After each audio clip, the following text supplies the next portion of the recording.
Hello, lời chào thân ái từ Texas. Người ta ngán ngẩm trước drama Lê Anh Tú nhưng không ai có đủ can đảm chấm dứt theo dõi vì họ chờ đợi một cái kết. Họ muốn nhìn thấy những kẻ công khai lũng đoạn nhân tâm và các giá trị Phật pháp sẽ gặp phải nghiệp quả như thế nào. Tuy nhiên mọi cái không dễ dàng như họ nghĩ. Vâng, giờ đây Lê Anh Tú chỉ còn là một xác ve khô, con ve thực sự đã chết từ lâu. Chỉ còn lại tiếng kêu ra rã của một không gian mùa hè bị khống chế bởi những thế lực đen tối được barrage kỹ lưỡng bằng đồng tiền và chính trị. Vì thế những ai nghĩ Lê Anh Tú còn sống quả thật quá ngây thơ. Ít nhất Lê Anh Tú của những ngày đầu tiên đã chết từ lâu, ngay từ khi Phước Nghiêm lên thầy Đoàn Văn Báu.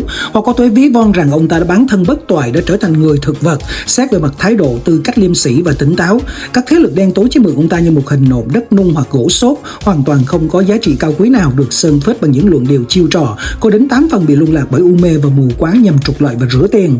Vâng, Lê Anh Tú đã chết từ lâu rồi. Vì vậy những ai đang theo dõi drama này chỉ để chứng kiến những kẻ trục lợi ông sẽ bị phán xử ra sao trước khi hình nộm Lê Anh Tú sụp đổ hoàn toàn trước ánh sáng uy nghiêm của lương tri và Phật pháp.